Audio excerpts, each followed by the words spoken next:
అన్న దాని గురించి మనం చెప్తున్నాము. ఇక్కడ సతీదేవి చెప్తుంది అనమాట. ఏమని చెప్తుంది? ఎవరైతే వైష్ణవాపరాధం వినడం వల్ల, ఎవరైనా వైష్ణవాపరాధం చేస్తుంటే మనం వినడం వల్ల మనం ఏం చేయాలి? వాళ్ళ యొక్క నాలుకను కోయాలన్నమాట. లేదు అని అంటే మనము ప్రాణత్యాగం అన్న చేయాలి. కాబట్టి ఈ విధంగా ఎందుకు చెప్తుంది అసలు అన్న దాని గురించి మనం ఇక్కడ చర్చ చేసుకుందాం ఈరోజు. వైష్ణవాపరాధం చేయడం వల్ల మనము ఏ విధంగా భక్తిలో దిగజారుతామో, మళ్ళీ భక్తిలో ముందుకెళ్ళము అన్న దాని గురించి ఇక్కడ మనం చెప్పుకుందాము. సతీదేవి అసలు ఎందుకు ఇలా అన్నది అన్న దాని వెనకాల ఇక్కడ ఒక చిన్న స్టోరీ ఉంది. సతీ సగమనం ఈ విధంగా ఎందుకు చేసింది, ఎందుకు ఈ విధంగా చెప్పింది అన్నది నేను ఒకసారి దీన్ని భాష్యం రచించిన ప్రభుపాద్, జయశ్రీల ప్రభుపాద్ భాష్యం చదువుతా, వినండి. మహాత్ముని నిందించిన వాడు జీవనాధముడునను సతీదేవి వాదం. కానీ ఆ వాదంని దక్షిణుడు ఆసరగా తీసుకొని అవకాశం కలదు. తాను ప్రజాపతి అయినందున ఒక స్థానం ఉన్నతమైనదని ఆ కారణంగా తనను తాను నిందించుటకు బదులు తన మహాద్గుణములను సతీదేవి గుర్తించవలెననియు అతడు పలకవచ్చును. అట్టి వాదమునకు సమాధానం ఏమనగా ఆమె నిందలు వేయక తనను తాను సమర్థించుకొనుచున్నది. దక్షుడు శివనిందకు పాల్పడనను కనుక సాధ్యమైనచో అతని నాలుకను ఖండించేడిదే. అనగా శివుడు ధర్మరక్షకుడు కనుక అతని నిందకు పాల్పడిన వానిని వెంటనే సంవరించవలెనని, ఆ పిదప అతడు తన దేహత్యాగం చేయవలెనని అదే చేయవలసిన పద్ధతి. కానీ దక్షుడు తండ్రి అయిన కారణంగా అతనిని చంపరాదని సతీదేవి నిర్ణయించుకొనెను. అయినా శివనింద వినన ఘోర పాపనకు పరిహారంగా ఆమె తన ప్రాణంనే త్యజింప సమకట్టేను. శ్రీమద్ భాగవతం నందు ఇచ్చట తెలుపబడిన ఉద్దేశం ఏమనగా, మహాత్ముని నిందించడి వాడి కార్యములు ఎట్టి పరిస్థితుల యందును సహించరాదు. బ్రాహ్మణుడైన వాడు దేహత్యాగంకు పాల్పడరాదు కాబట్టి ఇక్కడ బ్రహ్మహత్య పాతకం చేయరాదు కాబట్టి ఆ ప్రదేశంలో వీడి పోవలేను, లేదా రెండు చెవులను గట్టిగా మూసుకొనవలేను. శత్రుడైన వాడు శిక్షించే శక్తిని కలిగి ఉండును కనుక నిందలాడేవాడి నాలుకను తిరగ సంహరించవలెను.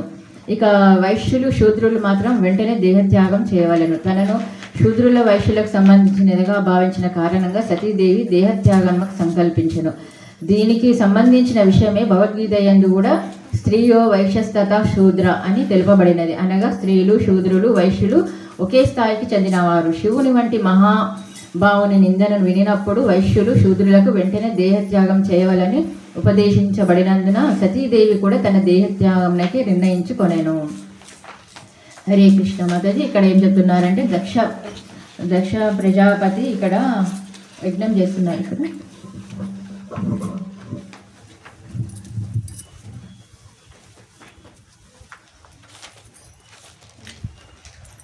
ఒక యజ్ఞం చేస్తున్నారు. అక్కడ అందరూ కూడా ఉన్నారనమాట. ఎవరు? మహర్షులు, ఋషులు, దేవర్షులు, మళ్ళీ అందరూ వచ్చారు ఇక్కడ ఆ యజ్ఞంకి. దక్ష ప్రజాపతి ఎక్కడి నుంచి వచ్చారు అని అంటే, ప్రజాపతులు 10 మంది ఉంటారు కదా, ప్రజాపతులందరూ కూడా బ్రహ్మ యొక్క దేహం నుంచి వచ్చారు. బ్రహ్మదేహం నుంచి వచ్చారు కాబట్టి వీళ్ళు అందరూ కూడా చాలా ఎలాంటి వాళ్ళంటే బ్రహ్మ తేజస్సును కలిగి ఉన్నారు వీళ్ళందరూ కూడా. ఆ తేజస్సులో ఒక్కొక్కరు బ్రహ్మ యొక్క కన్నుల నుంచి అద్రి మహర్షి, మళ్ళీ ఇట్లా బ్రహ్మ యొక్క బొటనవేలు నుంచి దక్ష ప్రజాపతి వచ్చారనమాట. ఆ దక్ష ప్రజాపతి ఎలాంటి తేజాన్ని కలిగి ఉన్నారంటే సూర్య తేజాన్ని కలిగి ఉంటారు. ఈ విధంగా అందరూ కూడా ఒక సభ చేస్తున్నారు. ఆ సభలో అందరూ చాలామంది ఉన్నారు. దేవతలు, యక్షులు, జ్ఞానులు, గంధర్వులు, మహర్షులు వీళ్ళంతా ఉన్నారు. వీళ్ళు ఈ సభకు అధ్యక్షత ఎవరు వహిస్తున్నారంటే దక్ష ప్రజాపతి వహిస్తున్నారు. అక్కడ శివ, బ్రహ్మ కూడా ఉన్నారు. ఆ ప్లేస్కి ఇక్కడ వచ్చేటప్పుడు దక్ష ప్రజాపతి వచ్చేటప్పుడు అందరూ లేచి నమస్కారం పెడుతున్నారు.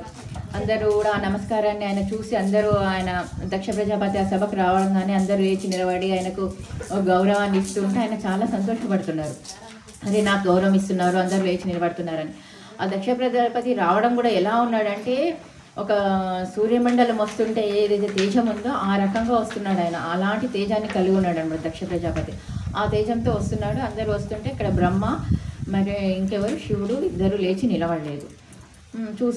చూసి వెళ్ళి ముందుకెళ్ళి ఇంకా అప్పటికే ఆయన లోపల ఒక ఈర్ష్య, ద్వేషము, రాగం ఇవన్నీ కూడా, కోపం ఇవన్నీ వచ్చేసాయి అనమాట. అరే నన్ను చూసి లేవలేదు, సరే బ్రహ్మ ఎవరు? నా తండ్రి, అందరికీ జగత్తుకందరికీ తండ్రి కాబట్టి బ్రహ్మ లేవలేదు అని అంటే అది ఒకటి కారణం. ఈయన ఎవరు? శివుడు నా అల్లుడు, మళ్ళీ నేను మామగారిని, కనీసం నాకు గౌరవం ఇవ్వాలి కదా, లేచి నిలబడాలి కదా అని చెప్పి అలా ఆవేశంతో కోపంతో వెళ్ళి అక్కడికి వెళ్ళి చెప్తున్నాడు అనమాట. నాకేం కోపం రాలేదు, కానీ శివుడు చూడు మా మామగారు వచ్చారని, కనీసం మామ వచ్చాడనైనా లేవాలి, లేకుంటే తనకంటే పెద్దవాళ్ళనైనా లేవాలి కదా, లేవలేదు అని చెప్పి కళ్ళంతా ఎర్రగైపోయినాయి. మళ్ళీ ఏమంటున్నాడు, నాకేమీ కోపం లేదు అని అంటున్నాడు. కానీ ఏముంది అక్కడ, కోపం ఉందన్నమాట. ఆ కోపంతో ఆ విధంగా అంటున్నాడు, చెప్తున్నాడు, ఈ విధంగా చేయరాదు, అసలు ఎలాంటి వాడు నువ్వు, శివుడు అంటే ఎలాంటి వాడు, శ్మశానంలో ఉండేవాడు, మళ్ళీ శవాల మధ్య తిరిగేవాడు, ఏంటి అన్ని పుర్రెలు వేసుకునేవాడు, ఆ విధంగా బూడిద ఒళ్ళంతా పూసుకునేవాడు, అసలు అమంగళకరుడు, ఇలాంటి వాడికి నా కుమార్తెని అసలు ఇవ్వకూడదు అనే ఉద్దేశం ఉండింది నాకు. కానీ మీరు చెప్పారు కదా అందుకని ఇచ్చాను అని చెప్పి బ్రహ్మను చూపిస్తాడనమాట. మీరు చెప్పారు కదా ఇవ్వమని, లేకుంటే నాకు అసలు నా కూతుర్ని ఇవ్వడం ఇష్టమే లేదు, ఇలాంటి వాడికి ఇచ్చాను చూడు, ఇప్పుడు ఎలా చేస్తున్నాడు అని చెప్పి చెప్తాడనమాట. అయినా కూడా శివుడు ఏమన్నాడు, అలా నిందిస్తున్నాడు, ఎలాంటి వాడు, నీకు అసలు నీకు ఇవన్నీ ఏది కూడా, నీకు ఒక ఇల్లు లేదు, ఒక చెట్టు కింద ఉంటావు, ఏం లేదు నీకు, ఎప్పుడు కూడా భూతాలు వెంబడి తిరగడము, ప్రేతాలు వెంబడి తిరగడము, ఇదే పని నీకు, ఈ విధంగా ఉన్నావు నువ్వు అని చెప్పి ఆ విధంగా అంతా నిందిస్తుంటే కూడా శివుడు ఈ విధంగా లేడనమాట. ఎందుకు ఆ విధంగా లేడు శివుడు అని అంటే, ఎప్పుడు కూడా శివుడు ఏ విధంగా ఉంటాడు, ఆత్మస్థితిలో ఉంటాడు. ఇక్కడ దక్ష ప్రజాపతి ఎందుకు ఈ విధంగా ఆలోచన చేస్తున్నాడు చూడండి. ఎప్పుడైనా బాహ్యంగా మనకు పదవి, మళ్ళీ అంటే డబ్బు, సౌందర్యము, ఇవన్నీ ఉన్నాయనుకోండి, అహంకారం అనేది వచ్చేస్తుంది. ఎవరైనా పతనం కావడానికి ఇవన్నీ కూడా కావాలన్నమాట. ఇవన్నీ కూడా దక్ష ప్రజాపతికి ఉన్నాయి. కాబట్టి ఇక్కడ దక్ష ప్రజాపతి ఒక అహంకారాన్ని చూపిస్తున్నాడు అనమాట. ఏ విధంగా అని ఇక్కడ నాకు గౌరవం ఇవ్వలేదని చెప్పి ఈ విధంగా అంతా కూడా నిందిస్తున్నాడు ఎవరిని, శివుణ్ణి. నువ్వు అసలు మా శివ అంటే మంగళకారుడు అంటారు, అసలు నువ్వు ఎలా మంగళకారుడు అవుతావు, నీ లోపల అన్ని అశుభ గుణాలు ఉన్నాయి, ఇలాంటి వాడి నువ్వు అసలు మంగళకారుడు అవ్వడానికి ఛాన్సే లేదు అని చెప్పి ఈ విధంగా అంతా నిందిస్తుంటే ఇక్కడ భృగుముని ఉంటాడు, భృగు మహర్షి ఉంటాడు అనమాట. ఆయన కొంచెం ఎంకరేజ్ చేస్తున్నాడు అక్కడ. బాగా తిట్టావు, తిట్టు అని చెప్పి ఒక కళ్ళ సాయతో చేస్తున్నాడు అనమాట. ఆ విషయం నందీశ్వరుడు చూస్తాడు. ఆ విధంగా అంటుంటే కూడా ఇంకా శివుడు ఏమన్నాడు, అసలు అన్ని వినుకుంటూ నవ్వుకుంటూ కూర్చొని, ఎందుకు ఆ విధంగా ఉంటారు, ఇప్పుడు బ్రహ్మస్థితిలో ఉన్నాడు కాబట్టి ఆయన ఏది కూడా తీసుకోవట్లేదు, ఆయన దేహభావనలో లేడు. ఇక్కడ దేహభావనలో ఎవరున్నాడు, దక్ష ప్రజాపతి ఉన్నాడు. దేహభావనలో ఒక దేహభావనాన్ని బట్టి ఆయన నాకు నమస్కారం చేయలేదు, నన్ను గౌరవించలేదు అని చెప్తున్నాడు. కానీ అక్కడ శివుడు ఆత్మకు నమస్కారం తన లోపల తాను చేశాడనమాట. కానీ ఆ విషయం ఆయనకు తెలియదు. ఈ విధంగా నిందనంతా జరిగిన తర్వాత ఒకటి వాళ్ళు ఇప్పుడు చూడండి, ఇద్దరు కొట్లాడుతుంటే పక్కన వాళ్ళు ఏం చేస్తారు, దాన్ని ఎంకరేజ్ చేసే వాళ్ళు ఉంటారు. ఇంకా వాళ్ళకి చాలా ఏముంటుంది, బాగా ఉత్సాహం ఉంటుంది, అరే ఇంకా కొట్లాట దాన్ని తగ్గిద్దామని ఉండదు, ఎక్కువ వాళ్ళని ఇంకా ఎంకరేజ్ చేసి బాగా కొట్లాట పెంచుదామనే ఉద్దేశమే ఉంటుంది భౌతిక ప్రపంచంలో.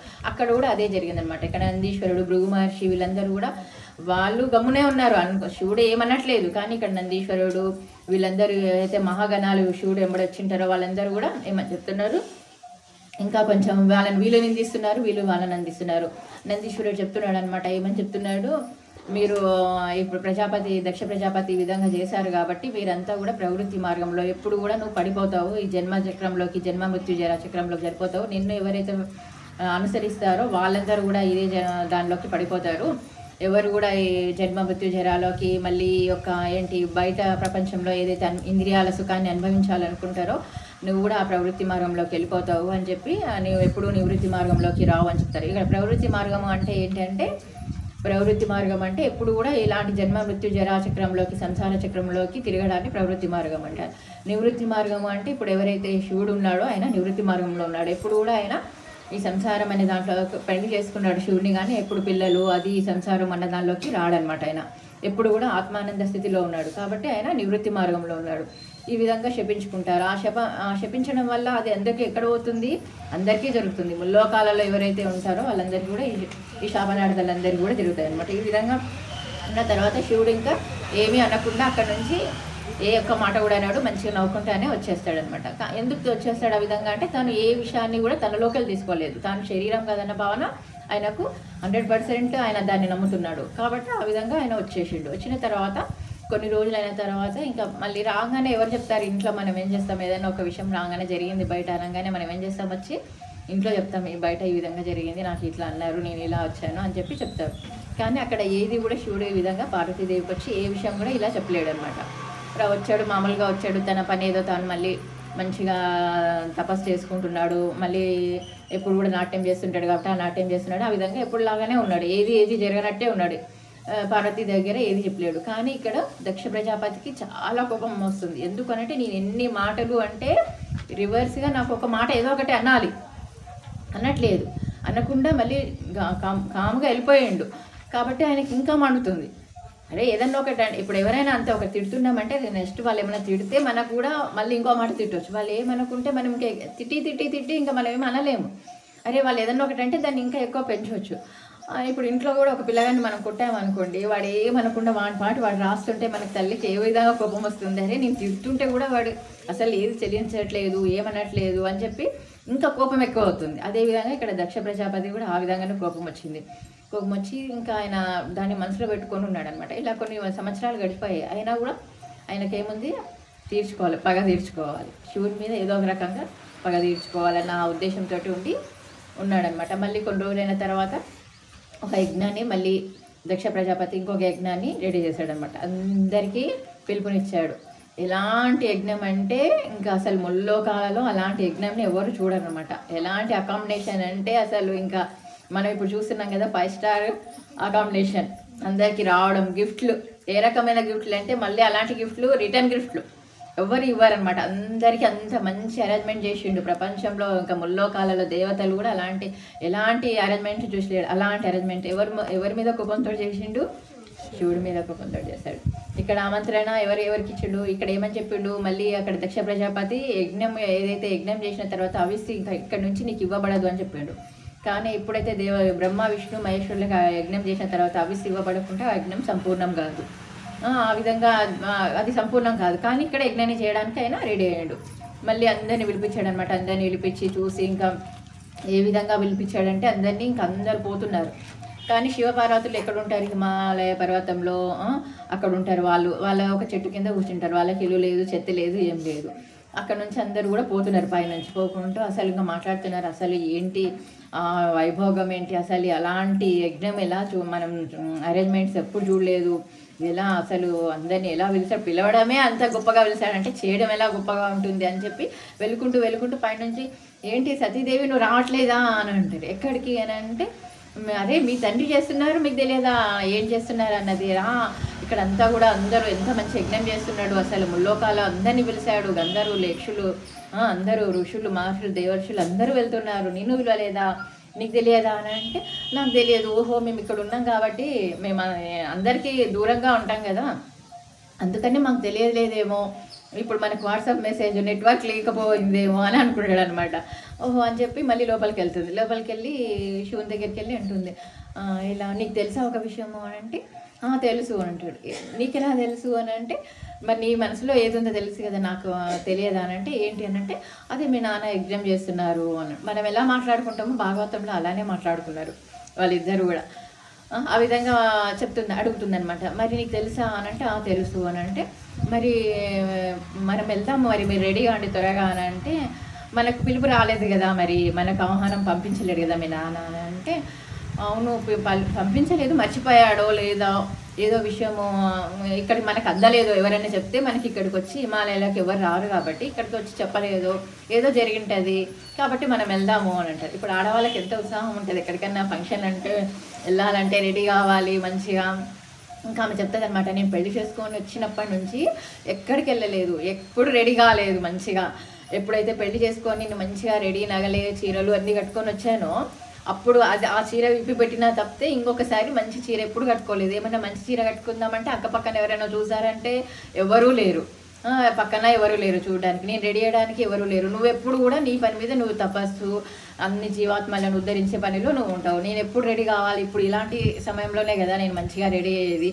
అప్పుడు తెచ్చిన నగలన్నీ తీసి పెట్టిన నగలు అలానే ఉన్నాయి, పాపం అవి కూడా ఏడుస్తున్నాయి, మళ్ళీ ఎప్పుడు కట్టుకుంటాయో ఎప్పుడు వేసుకుంటానో అని అవి కూడా అసలు దిగాలుగా ఉన్నాయి అని చెప్తానమాట. ఆడవాళ్ళకి ఇవే కావాలి కాబట్టి ఇంకా అది కాక ఇప్పుడు ఎంత పెళ్లి చేసుకొని వచ్చినా కూడా తల్లి వాళ్ళ ఇంటికి వెళ్ళాలంటే ఒక ఉత్సాహం ఉంటుంది, ఆడవాళ్ళకి వెళ్ళాలని ఉంటుంది, మళ్ళీ వాళ్ళందరినీ చూసుకోవాలని ఉంటుంది. కాబట్టి పార్వతీదేవి కూడా అదే విధంగా ఆలోచన చేస్తుంది. ఇక్కడ వెళ్దాము అని అడిగితే ఇంకా శివుడు చెప్తున్నాడు, లేదు మరి పిలవలేదు కాబట్టి వెళ్ళరాదు అని అంటే మీరు ఇంత జ్ఞానం తెలిసిన వాళ్ళు కదా, పిలవలేదు వెళ్ళలేదు అనడానికన్నా నేను చెప్పనా మీకు ఒక మాట అంటే, సరే చెప్పు అని అంటే, మనం ఎవరింటికైనా వెళ్ళొచ్చని మీరే చెప్పారు కదా, ఒక నలుగురు వాళ్ళ ఇంట్లోకి మనం వెళ్ళొచ్చు ఎవరింటికి అని అంటే, పిలవకున్న ఒక తండ్రి ఇంటికి, గురువు ఇంటికి, రాజు ఇంటికి, స్నేహితుల ఇంటికి, మనము ఈ నలుగురు ఇంటికి మనం పిలవకున్నా కూడా వెళ్ళొచ్చు. గురువు ఎప్పుడు మనకు జ్ఞానాన్ని ఇచ్చింటాడు కాబట్టి, గురువు మనం పిలిచినా పిలవకుండా ఏమైనా ఉత్సాహం చేస్తున్నారు, వాళ్ళ ఇంట్లో ఏమైనా జరుగుతుంది అని అంటే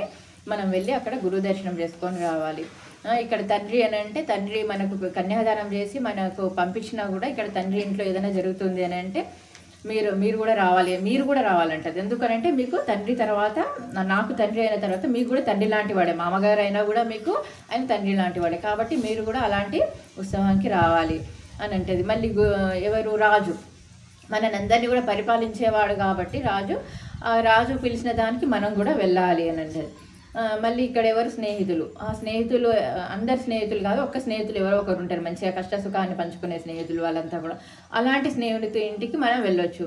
ఏదైనా కష్టం ఉన్నా ఏదైనా మంచిగా చేస్తున్నా కూడా మనం వాళ్ళ ఇంటికి వెళ్ళి మనం రావచ్చు. పిలవకున్నా కూడా ఆహ్వానం లేకున్నా కూడా మనం అక్కడికి వెళ్ళి రావచ్చు. కాబట్టి నువ్వు వెళ్దాం రండి అని అంటది. అంటే అప్పుడు శివుడు చెప్తాడనమాట, వెళ్ళొచ్చు, అయినా కూడా నీకు ఒక విషయం చెప్తున్నా, ఇన్ని రోజుల నుంచి ఒక విషయం చెప్పలేదు నేను. ఒకరోజు ఇలా మొత్తం యజ్ఞం సభ జరుగుతుంది, అక్కడ జరిగినప్పుడు ఈ విధంగా జరిగింది, నన్ను అవమానించడము, దక్ష ప్రజాపతి ఈ విధంగా మీ నాన్నగారు మీ తండ్రి ఈ విధంగా నన్ను అంతా కూడా అవమానించారు. కాబట్టి నాకు ఈ విధంగా మళ్ళీ ఇప్పుడు ఎందుకు చేస్తున్నారు ఈ యజ్ఞం అంటే కూడా నన్ను అవమానించడానికే. నువ్వు తల్లి ఆ తండ్రి నీ కూతురువే, కానీ ఆయన నిన్ను ఒక కూతురుగా నిన్ను పిలవట్లేదు. ఇప్పుడు ఎందుకు పిలవట్లేదు అంటే నా మీద కోపంతో నిన్ను ఒక కూతురుగా పిలవట్లేదు ఇక్కడ నిన్ను. ఏ విధంగా నువ్వు వెళ్తే ఇప్పుడు నీకు ఏం జరుగుతుంది, అక్కడ అవమానం జరుగుతుంది అని అంటూ. అయినా కూడా ఆమె అవునా అని అంటుంది. అని మరి నాకు ఇన్ని రోజులు ఎందుకు చెప్పలేదు అని అంటే, చెప్పే అవసరం రాలేదు దాని గురించి చెప్పే అవసరం రాలేదు కాబట్టి చెప్పలేదు అని అంటే, మరి మీరు ఎందుకు నిలవలేదు, మా నాన్నని చూసి మీరు లేచి నిలబడి నమస్కారం చేయాలి కదా, ఎందుకు చేయలేదు, పెద్ద అయినా కదా ఆయన, మీరు ఎందుకు చేయలేదు అని అంటే చెప్తాడనమాట. నేను చేశాను, ఆయనకు కమ్యూనికేషన్ లేదు, నేను ఎవరితో చేశాను అన్నది కమ్యూనికేషన్ లేదు, ఆయనకు తెలియకుంటే నా తప్పు కాదు కదా. ఇప్పుడు నాకు వచ్చే భాష వేరు ఉండొచ్చు, ఆయనకు వచ్చే భాష వేరే ఉండొచ్చు. నేను ఏ భాషలో చేశాను, ఆత్మ భాషలో, నేను ఎప్పుడు కూడా ఆత్మానంద స్థితిలో ఉన్నాను కాబట్టి ప్రతి ఒక్కరిలో ఆత్మనే చూస్తున్నాను. అక్కడ ఆత్మని చూడడం వల్ల నేను ఏ భాషలో ఎక్కడ అంతరంగంగా నేను నమస్కారం చేశాను, కానీ ఆయనకు అది తెలియలేదు. ఎవరి తప్పు, నాదా మీ తండ్రిదా తప్పు అని అంటే అప్పుడు ఆమె ఏం చెప్పలేదు. కాబట్టి అయినా కూడా సరే వెళ్దాము మనము, అంతమంది చూడండి ఎంతమంది ఎలా ఉత్సాహంతో వెళ్తున్నారు అని అంటే శివుడు కాసేపు కళ్ళు మూసుకొని ఆలోచిస్తాడు. పార్వతీదేవికి ఈ కోరిక రావడానికి కారణం కూడా ఉంటుంది, ఏదో ఒక కారణం ఉంటుంది. వాళ్ళంతా కూడా ఇవన్నీ కూడా లీలలు, ఇవన్నీ కూడా ఏదో ఒకటి నేర్పించడానికే ఉంటుంది. కాబట్టి ఇక్కడ కాసేపు ఆలోచన చేసి సరే నువ్వు వెళ్ళు నేను రాను అని అంటాడు. అని అంటే నేను ఒక్కదాన్ని వెళ్ళడం బాగుండదు, మనం ఇద్దరం వెళ్తేనే బాగుంటుంది కదా, అందరూ చూడండి అందరు ఎలా వెళ్తున్నారు, అందరూ కుటుంబ సమేతంగా వెళ్తున్నారు, మనం ఉన్నదే ఇద్దరము, ఆ ఇద్దరం వెళ్ళకుంటే ఎలా అని ఉంటుంది. అంటే సరే నువ్వు వెళ్ళు, నేనేం నిన్ను వద్దనను అని చెప్తుంది. సరే అని చెప్పి ఇంకా ఆమె బాధతోటే అంతా రెడీ అవుతుంది, మంచిగా రెడీ అయ్యి దాని వర్ణన కూడా మనకిస్తారు. ఆమె ఏ విధంగా రెడీ అవుతుంది, అన్ని రెడీ అయ్యి నగలన్నీ వేసుకొని చేసి ఇంకా ఇక్కడ భర్త రాలేదన్న బాధ లోపల ఉంది, ఇక్కడ సంతోషం ఉంది. తండ్రి వాళ్ళ ఇంటికి వెళ్తున్నా, అందరినీ చూస్తా చెప్తుంది అనమాట మా శివునితోటి. ఇప్పుడు మేము 16 మంది పిల్లలము, ఆ 16 మందిలో నేను ఇక్కడ ఉన్నాను, 15 మంది అక్కడ ఉంటారు, వాళ్ళందరూ వస్తారు, మనం అందరం ఒక్కొక్క రోజు ఒకరింటికి పోయి పలకరించడానికి మనకు అవ్వదు. అక్కడికి వెళ్తే అందరూ వస్తారు, మా మరుదులు వస్తారు, చెల్లెళ్ళు వస్తారు, అందరు వస్తారు, కాబట్టి అందరినీ కూడా మనం మాట్లాడించవచ్చు. కాబట్టి నేను వెళ్తాను అంటే సరే ఇంకా ఎందుకు వద్దనడం ఎందుకని చెప్పి వెళ్ళమంటాడు కదా. ఈ విధంగా అన్నీ చెప్పి ఒప్పించి ఆమె బాధతోటే వెళ్ళడం స్టార్ట్ అయింది. ఆమె వెళుతూ ఉంటే వాళ్ళకు వెహికల్స్ ఉన్నాయి, ఎవరి వెహికల్స్ వాళ్ళకు ఉంటాయి, కానీ ఆమె ఆ యొక్క బాధతోటి ఉట్టికి నడుచుకుంటూ వెళ్ళడానికి పోతుంది. కానీ అప్పుడే శివుడు ఏం చేస్తాడు, నందీశ్వరుడు వాళ్ళ ప్రమాద గణాలన్నీ ఉంటారు కదా, వాళ్ళందరినీ కూడా మణిబంధుడు వీళ్ళందరూ ఉంటారు కదా, వాళ్ళందరినీ కూడా వెళ్ళండి అని చెప్పి కనసాగా చేస్తే అందరూ కూడా ఆ యొక్క మళ్ళీ రథాలు మళ్ళీ గిఫ్ట్ వీళ్ళు కూడా తీసుకొని వెళ్తారు కదా, అన్ని అనేక రకరకాల గిఫ్ట్ తీసుకొని ఎప్పుడు కూడా పార్వతీదేవి దగ్గర ఒక మాట్లాడే చిలుక ఉంటుంది, మళ్ళీ దాన్ని కూడా పార్వతీదేవికి సతీదేవికి పెట్టడము, ఆమె దగ్గర ఉంచడము అంతా రెడీ అయ్యి ఇంకా ఆమె వెళ్తుంది, ఒక సంతోషంతో వెళ్తుంది. వెళ్ళంగానే అక్కడ పెద్ద పెద్ద అలంకారం అవన్నీ చూసి అసలు ఎంత గొప్పగా చేస్తున్నాడు మా తండ్రి అని చెప్పి ఆమె లోపలికి వెళ్ళడానికి వెళ్తుంటేనే ఎదురుగానే తండ్రి కనిపిస్తాడనమాట. కనిపించగానే దక్ష ప్రజాపతి చూడగానే ఈమె సంతోషంతో ఇంకా మాట్లాడదామని పోగానే ఆయన ఏం చేస్తాడు, ముఖం పక్కకు తిప్పేస్తాడు. మొహం తప్పంగానే ఆమెకు అనిపిస్తుంది అనమాట, అరే ఏంది నన్ను చూసి మొహం పక్కకు తిప్పేశాడు, సరేలే అక్కడ పూజలో ఉన్నాడు కాబట్టి అలా మాట్లాడలేదేమని చెప్పి మళ్ళీ పక్కకు వెళ్తాడు. అక్కడ ఉండే వాళ్ళందరూ కూడా ఇప్పుడు ఎవరు, ఆమె ముల్లోకాలకు భౌతికగా ఆదిశక్తి కదా ఆమె, భౌతిక జగత్తుకు అందరికీ కూడా అందరూ కూడా అక్కడ ఉండేవాళ్ళు ఆమెకు లేచి ప్రణామాలు చేయాలి. అసలు చూస్తే పార్వతీ సతీదేవికి అందరూ ఆమెను గౌరవించాలి, ఆమెని చేయాలి. కానీ ఎవ్వరు కూడా లేవట్లేదు, ఏం చేయట్లేదు. మళ్ళీ అందరూ కూడా ఏమనుకుంటున్నారంటే తన అల్లుడినే శపించిండు, ఈ విధంగా చేసిండు, మళ్ళీ మేమెక్కడ ఇప్పుడు ఈమెకు లేసి మేమంతా పిలిచి చేసి ఆమెను మంచి పలకరించి ఏమన్నా చేస్తే మమ్మల్ని ఏమంటాడో అని చెప్పి అందరూ కూడా దక్ష ప్రజాపతికి బెదురుకున్నారు అనమాట. బెదురుకొని ఎవ్వరు కూడా పలకరించలేదు, ఏం చేయలేదు. ఇంకా ఆమెకు అప్పుడే ఏమైపోతుంది, ఇంకా తెలుస్తుంది కదా నేను రావద్దు, శివుడు నాకు వద్దన్నాడు, అయినా కూడా నేను ఏదో చెప్పి తల్లి వాళ్ళ ఇంటికి వచ్చాను, తండ్రి దగ్గరికి వచ్చాను, అయినా కూడా ఇప్పుడు నాకు ఇంకా అవమానం జరుగుతూనే ఉందని చెప్పి సరేలే అని చెప్పి మళ్ళీ ఇక్కడ తల్లి వాళ్ళ దగ్గరకు పోతుంది. కానీ ఎవ్వరు కూడా ఇక్కడ ఆమెకు ఆసనం ఇచ్చి కూర్చో ఇక్కడ నీకు అని చెప్పి ఎవరు చెప్పలేదు.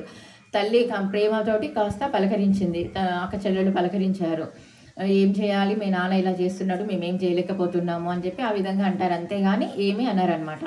ఇంకా ఆ విధంగా అన్న తర్వాత దక్ష ప్రజాపతి ఉండి అసలు పిలవకుంటే కూడా కొంతమంది వస్తారు అని చెప్పి ఆ విధంగా మాట్లాడడము, మళ్ళీ అదే స్టార్ట్ చేస్తాడు అనమాట. శివుడు అలాంటి వాడు, అమంగళకరుడు, శ్మశానంలో తిరిగేవాడు, అది ఇది అని అంటే ఇంకా ఆమె విని ఇంకా ఆ సహనాన్ని పోతుంది అనమాట. ఆమె కళ్ళన్నీ ఎర్రబడతాయి, ఆమె ఒక తేజంతో కనిపిస్తుంటుంది. ఆమె కోపం వచ్చిందని చెప్పి నందీశ్వరుడు ఏం చేస్తాడు, మణిబంధుడు, నందీశ్వరుడు వీళ్ళంతా కూడా దక్ష ప్రజాపతిని చంపడానికి వెళ్తుంటారు. వెళ్తుంటే సతీదేవి ఆపుతుందనమాట, వెళ్ళొద్దు అని చెప్తుంది, మీరు వెళ్ళొద్దు అని చెప్తుంది. వెళ్ళొద్దు అని చెప్పేసి ఇంకా దక్ష ప్రజాపతిని పిలుస్తుంది, ఇక్కడ రా నువ్వు అని అంటుంది. తండ్రినప్పుడు తండ్రి అని పిలవద్దు, రా ఇక్కడ రా నువ్వు అని చెప్తుంది. ఇక్కడ వచ్చి ముందుకు వచ్చి నెలాక అసలు నువ్వేమనుకుంటున్నావు, అసలు నువ్వు శివుడు ఎలాంటి వాడు, శివుడు అమంగళకరుడా, శివ అంటేనే అసలు అన్ని మంగళకరుడు ఆయన, అన్ని ఏది అశుభాలన్నీ పోయి ఉండడానికి ఆ నామంకి అంత మహత్యం ఉంది. అలాంటి వాణి నువ్వు అమంగళకరుడు అని ఎలా పిలుస్తున్నావు అసలు నువ్వు, అసలు ఆయన ఎందుకు తిరుగుతున్నాడు అలా, పుర్రెలన్నీ వేసుకున్నాడంటే ఎవరు పుర్రెలు అనుకుంటున్నావు, అవన్నీ కూడా బ్రహ్మ యొక్క పుర్రెలు. బ్రహ్మ అంతటోళ్ళే అందరూ కూడా శివుని పూజిస్తున్నారు, శివుని యొక్క పాదధూళి దొరికితే చాలు అని అనుకుంటారు బ్రహ్మనే స్వయంగా. అలాంటి వాడిని నువ్వు నిందిస్తున్నావా, ఆయన సకల లోకాలను అన్నిటిని కూడా నడిపిస్తున్నాడు, అలాంటి వాడిని నువ్వు నిందిస్తావా, మళ్ళీ ఆయన ఎందుకు భూతాలు పిశాచాలు ఇక్కడ శ్మశానంలో ఉంటాడు తెలుసా అసలు నీకు, ఎందుకు ఉంటాడు ఆయన, ప్రతి ఒక్క జీవులను ఉద్ధరించడానికి ఆయన ప్రతి ఒక్క జీవాత్మ, నువ్వు ఇప్పుడు ఒక మనుషులలో జీవాత్మ అంటున్నావు, అన్ని భూతాలకు కూడా ఆయన ఎవరైతే దయాలు పిశాచాలు అయితే కూడా వాళ్ళను కూడా ఆయన అక్కడ ఉండి వాళ్ళని రక్షిస్తున్నాడు. ఎవరైతే చనిపోతే ఏమైతే శ్మశానం వరకే వెళ్తారు ఎవరైనా కానీ, అక్కడికి వెళ్ళినాక మనం ఏం చేస్తాము, కాలడమో లేదా దహన సంస్కారం అంతా అయిపోయాక అక్కడ నుంచి మనం అంతా వస్తాము, ఆత్మ అప్పుడు బయటకు వస్తుంది. ఆత్మ బయటకు వచ్చినప్పుడు ఎవరు ఉండి అక్కడ వాళ్ళు ఆత్మకు ధైర్యం ఇస్తారు, ఆత్మకు మళ్ళీ ఎవరు సంరక్షిస్తున్నారు, అక్కడ శివుడు చూస్తున్నాడు. ఇవన్నీ ఎవరు చేస్తున్నారు, ఆ భూతాలను అక్కడ నుంచి బయటికి వెళ్ళకుండా చూస్తున్నది ఎవరు, శివుడు. లేకుంటే ఆ భూతాలు విచ్చడివిడిగా వెళ్ళి అందరి మీద ఇవి చేస్తాయి. ఇన్ని మంచి పనులు చేస్తుంటే నీకు ఎలా అమంగళకరుడయ్యాడు అని చెప్పి అక్కడ అన్నిటిని నిందిస్తుంది అనమాట. అసలు వైష్ణవాపరాధం ఎలా చేస్తున్నావు నువ్వు, ఆయన అందరిలో శివుడు ఎలాంటి వాడు, వైష్ణవాపరాధము ఏ విధంగా చేస్తున్నావు నువ్వు, వైష్ణవులోకి వెళ్ళా అగ్రగణ్యుడైన వైష్ణవానం యథాశంభు, ఆ విధంగా ఆయనని ఎందుకు నిందిస్తున్నావు అని చెప్పి ఇవన్నీ కూడా చెప్తున్నాం. అయితే ఇక్కడ మనకు శాస్త్రంలో కూడా చెప్తున్నారనమాట. చైతన్య మహాప్రభు ఇక్కడ ఎప్పుడైతే జగాయి మదాయి నిత్యానందులను అవమానించినప్పుడు ఆయన కూడా ఈయనని శిక్షించారు, జగదామాదాయిని శిక్షించాడు అనమాట. ఇప్పుడు కూడా ఓర్పు అనేది ఎక్కడ ఉండాలి అన్నది ఇక్కడ చెప్తున్నారు అనమాట. మనకు సహనం, కోపం రావాలి. ఇక్కడ నరోత్తమ దాస్ ఠాకూర్ కూడా కోపం గురించి చెప్తున్నారు, ఏమని క్రోధ భక్త ద్వేషే జనే అని చెప్తున్నారు. అంటే క్రోధము కలిగినప్పుడు దాన్ని మనం భగవద్దేశి లేదా భగవద్దేశి అయినా భక్త దేశం అయినా వాళ్ళెంబడి మనం కోపాన్ని చూపించాలంటున్నాడు. ఎవరైతే విష్ణువును వైష్ణవులను అవమానిస్తారో అలాంటప్పుడు మనకు ఆ కోపం రావాలి, కోపం వచ్చి అక్కడ మనం వాళ్ళని శిక్షించాలి, ఆ విధంగా చేయాలి అని చెప్పి ఇక్కడ మనకు శాస్త్రంలో ఉందన్నమాట. అదే విషయాలన్నీ కూడా ఇక్కడ సతీదేవి చెప్పుకుంటూ వచ్చిందనమాట. మళ్ళీ ఇక్కడ మనకు నామాపరాధాలలో కూడా ఏముంది, మనము ఎవరైతే భగవంతుని ప్రచారం చేసే వాళ్ళలో జీవితాన్ని దారపోసిన వాళ్ళను వ్యక్తులను మనం ఎప్పుడు కూడా దూషించరాదు అని చెప్తుంది. కాబట్టి ఇలాంటి అపరాధాలన్నీ చేస్తున్నావు నువ్వు, అలాంటి అపరాధాలు చేస్తున్నావు కాబట్టి ఇప్పుడు నేనేమైపోయినా నువ్వు అంత నిందిస్తున్నా కూడా నీ నాలుకను తెగబోయాలి.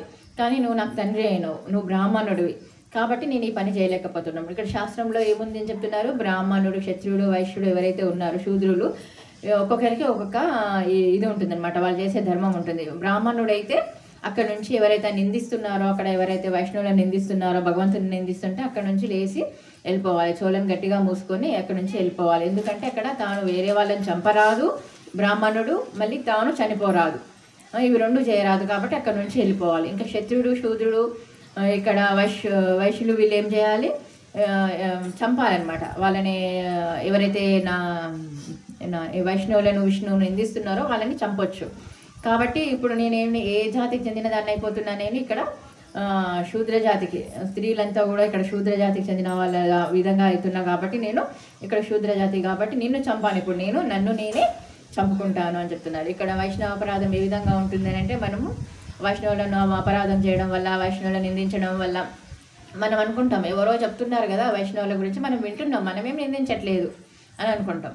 కానీ ఇక్కడ నిందించిన వాడికి అయితే శిక్ష ఉంటుందో విన్న వాళ్ళకి కూడా అదే శిక్ష ఉంటుందని శాస్త్రంలో చెప్తున్నారు అనమాట. కాబట్టి మళ్ళీ మనం భక్తిలో దిగజారిపోవడానికి కారణం ఏంటి అని అంటే ఈ వైష్ణవ నింద. వైష్ణవ నింద ఎప్పుడైతే జరుగుతుందో అప్పుడు మనము భక్తి చేయడము, మనకు ఎన్ని మాలలు 16 మాలలు కాదు 20 మాలలు 30 మాలలు చేసినా కూడా దాని యొక్క ఫలితం ఉండదు అని చెప్తున్నారు శాస్త్రంలో ఇక్కడ మనకు. కాబట్టి మనం ఎలాంటి నామాపరాధం, వైష్ణవాపరాధము చేయకుండా మనము ఇక్కడ భక్తి చేయాలి. అది చాలా అంతకుముందు చేసాం మనం భక్తి, ఏం కాదు చేయొచ్చు, రోజు నామజపం చేస్తాం, భక్తి చేస్తాం, అన్నీ చేస్తాం. కానీ ఎప్పుడైతే మనం దీక్ష తీసుకుంటామో, గురువుని స్వీకరిస్తామో అప్పుడు మనము ఎలాంటి ఏమంటారు వైష్ణవ అపరాధం చేయకుండా చేస్తేనే అది భక్తిలోకి వస్తుంది అనమాట. ఇక్కడ ఎందుకంటే మనకు గురువు మనకు మళ్ళీ ఇంకొక పేరునిచ్చిండు ఇక్కడ మనకు. తల్లిదండ్రులు ఇచ్చే పేరు కాకుండా గురువు మనకు ఇంకొక నామాన్ని మళ్ళీ ఇంకొక జన్మనిస్తాడు. కాబట్టి ఇక్కడ మనం చాలా మెలకుగా ఉండాలి, ఏ అపరాధం చేయకుండా, ఎలాంటివి మన ద్వారా అపరాధాలు జరగకుండా చూసుకొని అక్కడ మనం ఇవన్నీ కూడా చూసుకొని భక్తి చేయాలి. ఈ విధంగా మనం భక్తి చేయకుంటే మళ్ళీ ఇక్కడ భక్తిలో దిగజారే అవకాశం ఉంటుంది. కాబట్టి ఈ విధంగా మనం అన్నీ కూడా మనం ఎప్పుడు కూడా ఇది చేసుకుంటూ మనం ఎక్కడ అపరాధం చేస్తున్నాము, ఏం చేస్తున్నాము అని చెప్పి ఇవన్నీ చూసుకొని మనం భక్తి చేయాలి. ఈ విధంగా భక్తి ఇంకా ఇక్కడ సతీదేవి చెప్తుందనమాట, ఇన్ని రోజుల నుంచి నేను చిన్నగా ఉన్నప్పటి నుంచి నువ్వు ఏదైతే పెట్టిన అన్నం తిన్నాను కాబట్టి అది విష సమానమైంది. ఇప్పుడు విషంతో అన్నం ఎవరైనా తింటే దాన్ని ఏం చేస్తారు, మళ్ళీ తిరిగి కడుపులో నుంచి తీసేస్తారు. కాబట్టి ఇప్పుడు ఇప్పుడు దాక్షాయని, నేను అక్కడ మళ్ళీ ఇప్పుడు వెళ్ళి నేను శివుని పక్కన కూర్చుంటే నన్ను దాక్షాయని అని పిలుస్తారు. నేను ఇప్పుడు ఆ పేరుతో పిలిపించుకునే ఇష్టం నాకు లేదు కాబట్టి నేను ఇప్పుడు ఈ దేహాన్ని త్యాగం చేస్తా అని చెప్పి ఆమె అక్కడే పద్మాసనం వేసుకొని తన ఇంద్రియాలన్నింటినీ కూడా ఊర్ధ్వముఖంలో పెట్టుకొని తన లోపల తానే అగ్నిని రగిలించుకొని అక్కడ ఆమె అగ్నిలోకి దహనం అయిపోతుంది. ఆ విషయం అక్కడ దహనం కాగానే అందరూ కూడా అక్కడ ఆహాకారాలు చేస్తారు, ఇంకా ఒకరినొకరు తిట్టుకోవడము. ఇక్కడ నందీశ్వరుడు, మళ్ళీ మణిబంధుడు, వీళ్ళందరూ కూడా ఇక్కడ ఏదైతే శివుని యొక్క దేవగణాలు ఉంటారో వాళ్ళందరూ కూడా ఒకరినొకరు అనుకోవడము, తిట్టుకోవడం, ఇవంతా కూడా చాలా భయంకరంగా స్టార్ట్ అవుతుంది. అక్కడంతా పరిస్థితి భయంకరంగా ఉంటుంది. ఇక్కడ భృగుముని కూడా ఏం చేస్తారు, ఇక్కడ వాళ్ళు కూడా మళ్ళీ ఇంకా ఈ హోమం చేసి ఇంకా కొంతమంది వీళ్ళని ఎదుర్కోవడానికి ఇంకా కొంతమందిని సృష్టిస్తాడు. వాళ్ళు వచ్చి వీళ్ళని చంపడము, అంత రక్తమయంగా అవుతుంది. ఎంత మంచిగా ఉండింది అకామిడేషన్ అంతా అనుకున్నాం కదా ఇంతకుముందు, ఇప్పుడు చూస్తే భయంకరంగా ఉంది. ఇక్కడంతా కూడా అందరు కొట్టుకోవడం చేయడం జరిగింది. ఈ విధంగా సతీ దేహత్యాగం చేసేసింది. ప్రాణత్యాగం చేసిన తర్వాత ఇక్కడ నారద ముని వెళ్ళి భగవంతుని దగ్గరికి వెళ్ళాడు. ఎవరి దగ్గరికి? శివుని దగ్గరికి వెళ్ళాడు. శివుని దగ్గరికి వెళ్ళి ఆయన ఈ విధంగా ఉన్నాడు, సనక సనాతనందులు అందరూ కూర్చున్నారు ముందల. ఆయన కళ్ళు మూసుకొని ధ్యానస్థితిలో ఉండి వాళ్ళకు ఆత్మజ్ఞానాన్ని ఇస్తున్నాడు. ఏ విధంగా ఇస్తున్నాడు? మౌనంతో ఇస్తున్నాడు. మనమేం కావాలి, మనకు మౌన భాష అర్థం కాదు. ఇప్పుడు దక్ష ప్రజాపతికి కూడా మౌన భాష అర్థం కాలేదు. శివుడు ఏం చేశాడు? ఆత్మ నమస్కారం చేశాడు. అందరిలో భగవంతుడే ఉన్నాడని చెప్పి ఆ భగవంతుడికి నమస్కారం చేశాడు. కానీ ఇక్కడ శివుడు కూడా ఇక్కడ ఏం చేస్తున్నాడు? ఇప్పుడు కళ్ళు మూసుకొని ధ్యానంలో ఉన్నట్టున్నాడు, కానీ అక్కడ ఏం చేస్తున్నాడు? జ్ఞానాన్ని బోధిస్తున్నాడు. ఎవరికి? సనక సనాతనందులకు. ఎప్పుడు కూడా చేసే పని జ్ఞానాన్ని ప్రజెంట్ చేసేది ఎప్పుడు కూడా ఎవరు? శివుడు. ఇక్కడ మనం కూడా ఎక్కడికి వెళ్ళినా కూడా మనం నమస్కారం చేసుకొని ఏమడగాలి? ఇక్కడ శివుని మనము జ్ఞానాన్ని అడగాలి. ఆ విధంగా జ్ఞానంని ఎవరి చెప్తున్నాడు? సనక సనాతనులు అందరూ కూడా మందంగా అందరూ కూడా వింటున్నారు. ఆయన ఆనంద స్థితిలో ఉన్నాడు. వచ్చి ఇక్కడ నారదముని చెప్తున్నాడు అనమాట. ఈ విధంగా సతీదేవి దేహత్యాగం చేసింది, ఈ విధంగా అవమానం జరిగినందుకు దేహత్యాగం చేసింది అని అనగానే ఆయన ఒక్కసారి కళ్ళు మూసుకొని లేచి ఒక్కటేసారి ఇలా లేస్తారు కదా, పైకి లేచి తన జటాజటంని ఇలా అనగానే ఒక వికృతమైన రూపం వచ్చింది. ఆయననే వీరభద్రుడు. వీరభద్ర అవతారంలో ఇక్కడ రుద్రుడు వచ్చాడనమాట. రాగానే ఏం చేయాలి అని చెప్పి ఆ యొక్క దాని గురించి కూడా వివరణ ఉంది మనకు. భయంకరంగా ఉన్నాడనమాట. ఎంత భయంకరంగా ఉన్నాడంటే చూస్తేనే ఇంత ఎత్తున్నాడు ఆయన. అంత ఎత్తు ఆయన ఒక అడుగేస్తే ఇలా పెడితే అలా శబ్దం వస్తుందన్నమాట భూమి. ఆ రకంగా ఉన్నాడు ఆయన. ఆ విధంగా ఆయన వచ్చాక రాగానే ఆయన ఏం చేశాడు, అడిగాడు అనమాట ఏం చేయాలి అంటే అక్కడ దక్షుని చంపిరమ్మని చెప్పి చెప్పాడు. ఇప్పుడు శివుడు తానే వెళ్ళి చంపి రావచ్చు కదా, మళ్ళీ ఒక శక్తిని సృష్టించాడు. ఎందుకు సృష్టించాడు అని అంటే ఇక్కడ చెప్తారనమాట, భాగవతంలో మనకు చెప్తారు. ఇక్కడ అందరూ కూడా మన భౌతిక ప్రపంచంలో అయినా కూడా మళ్ళీ ఆధ్యాత్మిక ప్రపంచంలో అయినా కూడా ఎవరైతే దారి తప్పుతారో పిల్లలు, భగవంతుడు ఏదో ఒక లెసన్ నేర్పియాలి అందరికీ. ఇక్కడ శివపార్వతులు కూడా ఏం చేస్తారంటే అందరికీ కూడా మనం ఎప్పుడైతే దారి తప్పుతామో, మనం ఎప్పుడు కూడా భౌతిక ప్రపంచంలో ఈ ఇంద్రియాల తృప్తిని అనుభవించుకుంటూ జన్మ మృత్యు జరాదిలోకి వెళ్తూ ఉండి మనము ఏదైతే జ్ఞానాన్ని భగవంతుని ధిక్కరిస్తామో అప్పుడు వాళ్ళు మనకు ఒక లెసన్ నేర్పుతాడు అనమాట. కాబట్టి ఇక్కడ ఆయన ఏం చేస్తున్నాడు, తాను స్వయంగా వెళ్ళకుండా ఒక తన శక్తిని ఇక్కడ పంపించి ఇంకా అక్కడికి వెళ్ళాక ఈయన వెళ్తాడు, వెళ్ళి చూస్తాడు అనమాట. అక్కడ చూసి అందరినీ చంపడం, అందరు కొట్టుకుంటుంటారు, చేస్తుంటారు. ఇంకా అందరినీ ఈయన దక్షిణ దగ్గరికి వెళ్ళి ఫస్ట్ తల నరికేస్తాడు. కానీ తల పోదనమాట. అంత తేజస్సు, అంత బ్రహ్మ తేజస్సు కలిగి ఉంటాడు అనమాట దక్షుడు.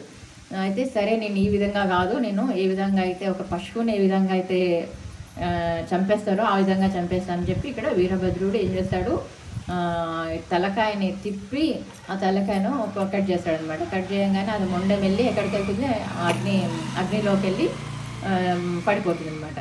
అది అక్కడ అన్ని చూసి అందరు ఆహాకారం చేస్తారు. అరే ఇంకా ఎంత భయంకరంగా ఉంటుంది ఆ సిచ్యువేషన్ చూసి అందరికీ భయం అవుతుంది కదా. అందరు కూడా ఆహాకారాలు చేస్తున్నారు. ఇంకా నందీశ్వరుడు వీళ్ళు అందరూ కూడా ఆ భృగుముని దగ్గరికి వెళ్ళి ఆయన కళ్ళు వీకడము, నువ్వు ఇంతకు ముందు కళ్ళ సైగ చేసావు కదా శివునికి తిడుతుంటే అంతకుముందు మహాసభలో, అప్పుడు తిట్టు అని చెప్పి సైగ చేసావు కాబట్టి అలాంటి కళ్ళు ఉండకూడదు అని చెప్పి ఆ కళ్ళు వీకేస్తారు. ఇంకా ఇక్కడ యజ్ఞంలో అంతా కూడా అన్ని వీళ్ళు ఇంకా చేయరాని పనులన్నీ కూడా ఆ యజ్ఞం అంతా కూడా ఎలా తీసుకుంటున్నాడు, అగ్ని అవిసులన్నీ కూడా ఇలా శివనింద జరిగింది ఇక్కడ, ఇవన్నీ జరిగినప్పుడు అగ్ని ఎలా తీసుకుంటున్నాడు ఇవన్నీ కూడా అని చెప్పి అగ్నిలో మూత్రం చేయడం ఇలాంటివన్నీ చేసి అగ్ని మొత్తం కూడా ధ్వంసం చేసి వస్తారనమాట. వచ్చేయంగానే ఇక్కడ అందరూ కూడా ఈ విధంగా జరిగిందని చెప్పి అందరూ కూడా బ్రహ్మ దగ్గరికి వెళ్తారు. బ్రహ్మ అప్పుడు ఆ దానికి వచ్చి లేకుంటాడు అనమాట. బ్రహ్మ ఆ యొక్క యజ్ఞంకి వచ్చి లేకుంటాడు. మళ్ళీ అందరూ కూడా బ్రహ్మ దగ్గరికి వెళ్తారనమాట. బ్రహ్మ దగ్గరికి వెళ్ళి అడుగుతారు ఈ విధంగా జరిగింది, ఇంకా అక్కడ ఆయన శివుడు నాట్యం చేస్తున్నాడు, తాండవం చేస్తున్నాడు, ఇంకా ఆపలేదు, ఇంకా ఈ విధంగా దక్ష ప్రజాపతి తల లేదు, మొండెం ఒకటే ఈ విధంగా వేలాడుతున్నాడు, ఆయన మీరే రక్షించాలి అని అంటే అప్పుడు వెళ్తారనమాట. అందుకనే మనం చూడండి భౌతిక ప్రపంచంలో కూడా మనం ఏ యజ్ఞం చేసినా మనకు ఇలాంటి యజ్ఞాలు ఇచ్చలేరు. మనకు ఒకటి ఇచ్చారు. ఏ యజ్ఞం ఇచ్చారు మనకు? హరినామ సంకీర్తన యజ్ఞము. హరే కృష్ణ కృష్ణ కృష్ణ హరే హరే, హరే రామ రామ రామ హరే హరే. మనకు ఇలాంటి యజ్ఞాలు ఎందుకు ఇవ్వలేదు చూడండి. ఇక్కడ యజ్ఞాల ఒక ఫలితం ఇక్కడ దక్ష ప్రజాపతిలు కూడా వీళ్ళు ఇక్కడ సతీదేవి చెప్తుందనమాట. అంతకుముందు మీరు ఎలాంటి యజ్ఞాలు ఎందుకు చేస్తున్నారు? విష్ణు ప్రీతార్థం చేస్తున్నారా? కాదు. ఎవరు ప్రీతార్థం చేస్తున్నారు? ఇవన్నీ మీకోసం, మీరు ఏదైతే ఫలితాలను అనుభవించడానికి, మీరు సుఖంగా ఉండడానికి, మీరు మీ ఇంద్రియ సుఖాలను అనుభవించడానికి ఇలాంటి యజ్ఞాలు చేస్తున్నారు అని చెప్పి అక్కడ అంటారు. అనగానే ఇక్కడ ఈ విధంగా అందరు వచ్చి మళ్ళీ బ్రహ్మను వేడుకుంటారు. బ్రహ్మను వేడుకోగానే అక్కడ మళ్ళీ ఇక్కడ బ్రహ్మ ఎవరికి కూడా శక్తి లేదు, మళ్ళీ ఎవరు ఆపాలి? అది శివుడే ఆపాలి అక్కడికి వెళ్ళి.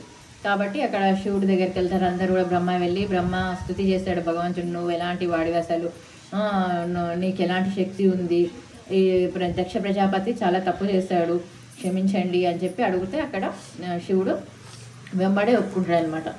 ఎందుకు? ఆయనకు క్షమాగుణం, ఎంత అడిగినా క్షమాగుణం. ఇప్పుడు చూడండి ఎంత చేసినా కూడా దక్ష ప్రజాపతి మీద కోపం లేదు. శివుడు ఫస్ట్ ఏమంటాడు, ఆ యజ్ఞము అలా సగంలో ఆపరాదు కాబట్టి దాన్ని కంప్లీట్ చేయండి, ముందు ఆ యజ్ఞాన్ని అంతా కూడా చేయండి. మళ్ళీ ఇప్పుడు అవేసులు వేయడానికి ఆయనకు ముఖం లేదు కదా అని అంటే అదే ఒకటి మేక ముఖమ, గొర్రె ముఖం అంటుంది కదా, అది కొమ్మలతో ఉండే ముఖాన్ని ఆయనకు తెచ్చిపెట్టండి అని చెప్తాడు. మళ్ళీ శివుడు ఇక్కడ భృగు మహర్షి కళ్ళు లేవు, ఆయన కళ్ళు ఇస్తారు, మళ్ళీ ఆ విసులు తీసుకోవడానికి అన్నీ కూడా చెప్తాడనమాట. ఇంకా అన్నీ చెప్పి ఆ యజ్ఞస్థలాన్ని అంతా కూడా నీట్ చేయించి అంతా చేసి మళ్ళీ ఆ యజ్ఞాన్ని తిరిగి ఇక్కడ చేపిస్తాడనమాట. చేపియంగానే మళ్ళీ ఇక్కడ ఆయన ముఖంతో ఉండి ఆ యజ్ఞాన్ని కంప్లీట్ చేపిస్తాడనమాట.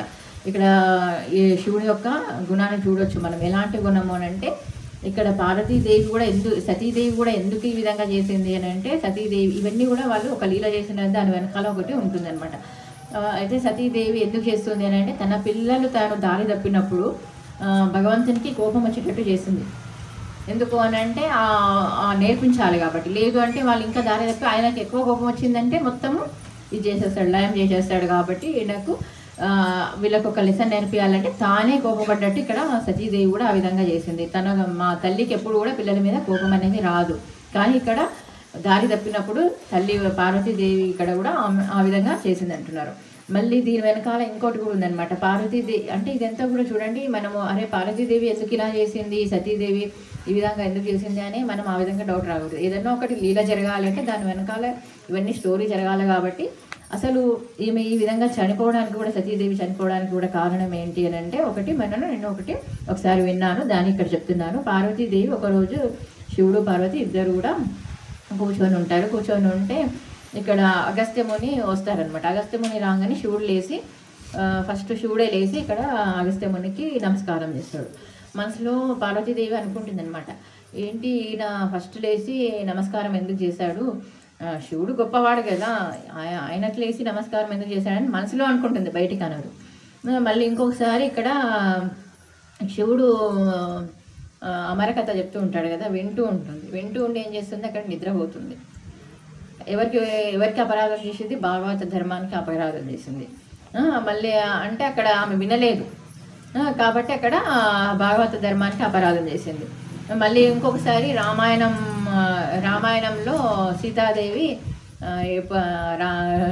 సీతాదేవి రావణుడు తీసుకొని వెళ్ళినప్పుడు ఏమంటుంది అని అంటే, ఇక్కడ ఈ రాముడు కదా, భగవంతుడు కదా, ఎందుకు అలా ఏడుస్తున్నాడు సీత సీత సీత అని, అలా ఎందుకు ఏడవాలి, తనకంత శక్తి ఉంది, తీసుకెళ్ళి మళ్ళీ దాన్ని తీసుకొని రావచ్చు, ఎందుకు ఆ విధంగా ఏడుస్తున్నాడు, అసలు సీత అంటే ఎందుకంత ప్రేమ అని అంటుందన్నమాట శివుని దగ్గర. అంటే ఆ విధంగా అనరాదు, అదంతా లీలా అని చెప్పి చెప్తాడు కూడా. చెప్తే లేదు, ఆమె ఏం చేస్తుంది, శివునికి చెప్పకుండానే తను సీతలాక అక్కడికి వెళ్తుంది, శివుని ముందరికి వెళ్ళి శివుడి దగ్గరికి వెళ్తుంది అనమాట. రాముని దగ్గరికి వెళ్తుంది. రాముని దగ్గరికి వెళ్ళి నిలిచి ఉంటుంది. రాముడికి తెలియదా సీత వచ్చిందా పార్వతి వచ్చిందా అని. ఏంటి ఎందుకు వచ్చావు మీరు అని చెప్పి, పార్వతి ఎందుకు వచ్చావు అని అనగానే ఆమె పార్వతీదేవిలాగా మారిపోతుంది, మళ్ళీ రిటర్న్ వచ్చేస్తుంది. ఇవన్నీ చేసిందనమాట. ఇవి చేసింది కాబట్టి ఆమె అసలు ఆ విధంగా వెళ్ళరాదు. ఎందుకు, ఆమె భౌతికంగా దుర్గాదేవి ఎవరు, ఇప్పుడు భగవంతునికి చెల్లెలు అవుతుంది. ఆమె ఏం చేసింది, సీతాదేవిగా వెళ్ళింది. ఈ అపరాధం అన్నీ కూడా ఆమె నుంచి జరిగింది. అపరాధం అనకుండా ఇది ఆమె ఒక లీల, ఇదంతా లీల కాబట్టి వాళ్ళు ఆ లీల చేయాలంటే, ఇవన్నీ కూడా జరగాలని అంటే, ఒక స్టోరీ జరగాలంటే, ఇప్పుడు భగవంతుడు ఏ విధంగా కృష్ణుడు మనకు అవతారంగా కిందికి రావడం ఇవన్నీ జరుగుతుంది కాబట్టి మనం ఆ విధంగా వాళ్ళు తప్పు చేశారన్న భావన మన లోపల కూడా రాకూడదు ఎప్పుడు కూడా. ఎందుకంటే వాళ్ళు ఉన్నతమైన స్థితులు, వాళ్ళంతా దేవతా స్వరూపులు కాబట్టి మనం ఎప్పుడు కూడా వాళ్ళని తప్పుగా అర్థం చేసుకోకూడదు. అవన్నీ దాని వెనకాల సూక్ష్మమైన రహస్యాలు ఉంటాయి కాబట్టి మనకు అర్థం కాదు, కాబట్టి మనం ఎప్పుడు వాళ్ళని తప్పుగా అర్థం చేసుకోకూడదు. అయితే ఈ విధంగా వెళ్ళింది కాబట్టి శివుడు ఏం చేశాడు, మనసులో సతీదేవిని త్యాగం చేశాడు, మనసులోనే త్యాగం చేశాడు అనమాట. ఈ విధంగా నువ్వు వెళ్ళొచ్చావు అక్కడికి, ఈ విధంగా చేసావు, ఈ 3 అపరాధాలు అయినాయి నీ నుంచి. ఇక్కడ భాగవతం చెప్తుంటే సరిగా వినలేదు, మళ్ళీ ఇక్కడ అగస్త్యముని వచ్చినప్పుడు నీ మనసులో అనుకున్నా కూడా భగవంతుడికి తెలుసు అనమాట. నేను నమస్కారం చేయడం, వైష్ణవులకు నేను ముందు నమస్కారం చేశానని నువ్వు అనుకున్నావు, ఇవన్నీ చేసావు కాబట్టి దాన్ని నేను ఇక్కడ మనసులోనే అనుకుంటాను అనమాట. నేను ఈ శరీరంతో ఉన్నాను, నేను త్యజిస్తున్నాను అన్నాను.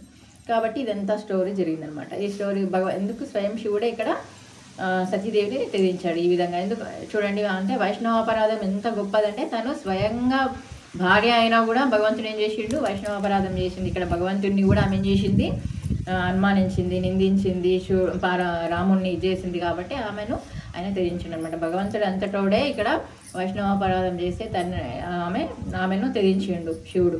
కాబట్టి వైష్ణవాపరాధం చేయకూడదు అన్నది ఇక్కడ మనకు శాస్త్రం ద్వారా చెప్తుందన్నారు అనమాట. హరే కృష్ణ మాతాజీ. ఎవరికైనా ఏమైనా క్వశ్చన్స్ ఉన్నాయా, ఏమైనా డౌట్స్ ఉన్నాయా మనం చెప్పుకున్న దాంట్లో?